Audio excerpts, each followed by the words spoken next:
तो क्या तुम्हें पता है कि अवेंजर्स एंड गेम ने इतने सारे पैसे क्यों कमाए? देखो हाँ, वो रीजन है, उसका बड़ा फैन बेस है, एमसीयू है, 10 सालों से सेटअप कर रहे थे, ये सब तो है ही। पर उसका मेन रीजन था कि डॉक्टर स्ट्रेंज अकेले नहीं उसने इन्फिनिटी वॉर के टाइम 14 मिलियन एंड 605 टाइम्स देख लिया था। तो उस अकेले बंदे ने इतने सारे पैसे कमा दिए। अगर मतलब टिकट की प्राइस अगर $50 भी होगी तो हाफ एंड बिलियन तो डॉक्टर स्ट्रेंज अकेले दे दिए, तो मेरे पैसे तो कमाने थे। अब सोचो कि अगर थेनोस थोड़ा और पावरफुल होता, मूवी 400 बिलियन तो कमाए लेती, क्योंकि डॉक्टर स्ट्रेंज को उतनी बार उसे देखना पड़ता।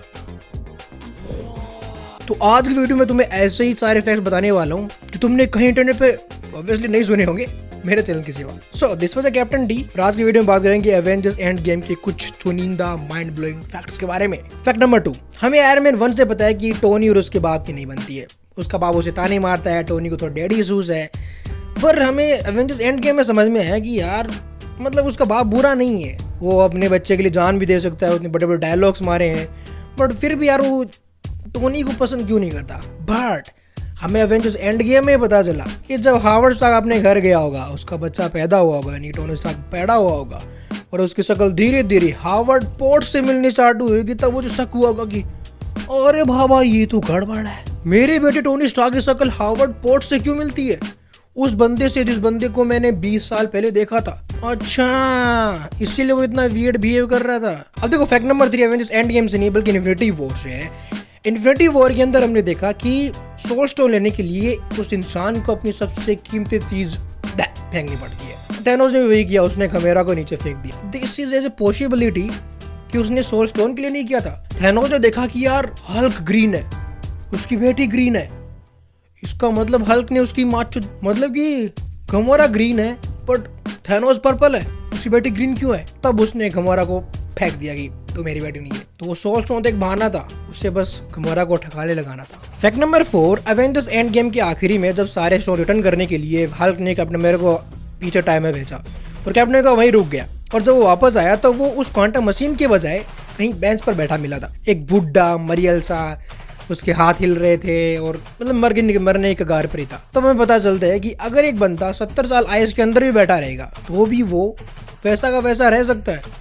बट अगर 20 साल अपनी बीवी के साथ रहेगा तो वैसा नहीं रह सकता, फिर चाहे तुम्हारे पास सुपर सोल्जर सीरम क्यों ना हो। बीवी से कोई नहीं बचा सकता। पर्सनल एक्सपीरियंस से नहीं बोल रहा हूँ, सिंगल एक्सपीरियंस से बोल। अब देखो वैसे अभी कैप्टन अमेरिका की बात हो रही है तो तुमने एक चीज गौर की, ये एक पॉसिबिलिटी है कि कैप्टन अमेरिका सीक्रेट वॉर्स और एवेंजर्स डूम्सडे की लड़ाई लड़ चुका है। देखो ये समझाता हूँ कैसे। अपना डॉक्टर डूम टोनी स्टार्क की शक्ल का है ऑब्वियसली, तो जब इनकर्जन वगैरह स्टार्ट होंगे तो वो उसका फायदा उठाकर अपने कैप्टन अमेरिका के पास स्टीव रॉजर्स के पास गया होगा कि भाई मेरे को तेरी हेल्प चाहिए यार, कर दे प्लीज़। तो ऑब्वियसली अपना सुपर सोल्जर सीरम वाला कैप्टन अमेरिका अच्छा आदमी है, तो उसने कहा कि चल मैं तेरा एक काम करता हूँ, अपन दोनों करके इनकर्जन रोकते हैं। और जब लास्ट के अंदर रिवील होता है कि उसने बैटल वर्ल्ड क्रिएट कर लिया है और वहाँ पे उसने बहुत सारे एवेंजर्स को लड़वाना स्टार्ट कर दिया है, तो उस लड़ाई के अंदर स्टीव रॉजर्स जो कि अपना स्टीव रॉजर्स जो टाइमलाइन पीछे किया था, और सैम विल्सन जो अपना रेसेंट कैप्टन अमेरिका है, एवेंजर्स डूम्सडे के एंड के बैटल वर्ल्ड के अंदर मरने वाला हो, और जब वो मरने वाला हो तब उसने वो शील्ड जो उसे एंड गेम के अंदर मिली थी वो शील्ड वापस स्टीव रॉजर्स को देगा, और वो शील्ड के साथ में डॉक्टर डूम से लड़ेगा, सब कुछ सही करेगा, और फिर उस शील्ड को लेकर पैगी के बाद वापस चला जाएगा, क्योंकि 30 साल लस्ट। फिर वो पैगी के साथ अपनी जिंदगी जिएगा, और जब बूढ़ा हो जाएगा कि हल्क उसे बुलाने जा रहा है क्वांटम मशीन के अंदर, तब वो उसी शील्ड को लेकर एंड गेम के टाइम में आएगा और वही शील्ड सैम विल्सन को दे देगा।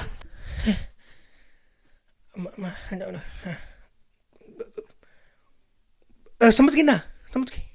बट तुमने गौर किया कि एवेंजर्स इन्फिनिटी वॉर के अंदर जो आयरन मैन का नैनोटेक आर्मर था वो मार्क 50 था, एंड गेम में अंदर आई और उसके अंदर उसने अपना नया सूट पहना, एकदम नया नवेला सूट, वो मार्क 85 था। मतलब कि उन दोनों के बीच में उसने 33 सूट और बनाए होंगे। पर भाई वो गए कहाँ? उनका कोई जिक्र ही नहीं है। टोनी स्टार्क ये भी कर सकता था कि जो लास्ट की फाइट थी एंड गेम की उसके अंदर उन सूट्स को ला सकता था, जैसे आयरन मैन 3 के अंदर बताया कि जारविस उन सूट्स को इंडिविजुअली कंट्रोल कर सकता है, तो मे बी फ्राइडे भी इनको इंडिविजुअली कंट्रोल कर सकती है, तो टोनी स्टार्क उनको फाइनल बैटल के अंदर ला सकता था। तो वो सूट्स कहाँ हैं? अभी तक मेंशन ही नहीं है उनका। फैक्ट नंबर 7 और मेरा सबसे फेवरेट फैक्ट है, ओके थोड़ा ध्यान से सुनना।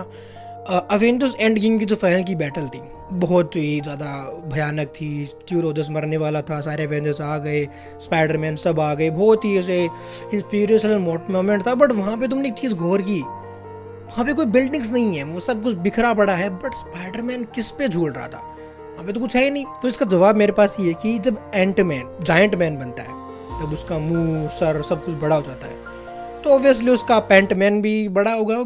तो वो बड़ा होके हो सकता है कि वो उधर से लेकर थैनोस की आर्म में तक ऐसे लंबा होगा, तो स्पाइडरमैन उस पे से झूल के जाएगा ना लोड़े पे। फैक्ट नंबर 8, हमें बताया कि आयरन मैन एंड गेम के अंदर मर गया था, बट वो नहीं मर सकता था अगर उसने थोड़ी जो डॉक्टर स्ट्रेंज जो गंदे सारे थे वो अगर थोड़े ढंग से समझ लिए होते। तो जब थैनोस चुटकी बजाने वाला था,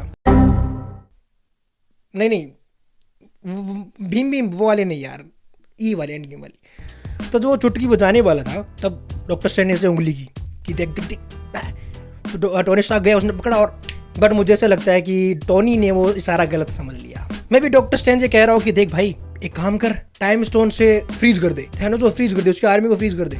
या फिर भाई एक काम कर, रियलिटी स्टोन से थैनोस की रियलिटी बदल दे। या फिर भाई एक काम कर, पावर स्टोन से इसके लोड़े लगा दे। बट आयरन मैन ने सोचा कि यार डॉक्टर स्ट्रेंज ये कह रहा है कि ब्रो एक दिन के लिए हुए चले, तो डॉक्टर आयरन मैन ने सोचा कि इसके साथ जाने से अच्छा है कि मैं मरी जाऊँ। तो देखो ये सबसे 8 अमेजिंग फैक्ट थे जो तुम्हें इंटरनेट पर कहीं पे नहीं मिलेंगे। बहुत ही मैं ढूंढ के लाया हूँ मैं, मतलब भाई बहुत सारे मेरे सूत्रों को कॉल करके मैंने बुलाया, पूछा है इनसाइड्स, मतलब कहाँ पता नहीं मैंने क्या क्या रिसर्च की इन चीज़ों के लिए। तो इसके लिए एक हाइप तो बनता है, जाके एक नीचे हाइप का बटन हाइप कर देना। और ऐसी अमेजिंग वीडियोज़ के लिए, अमेजिंग फैक्ट्स के लिए मैं हर एक मूवी पे लाने वाला हूँ, तो उसके लिए सब्सक्राइब कर लेना। Okay, so this was the captain D speaking, signing off, see you in the next time.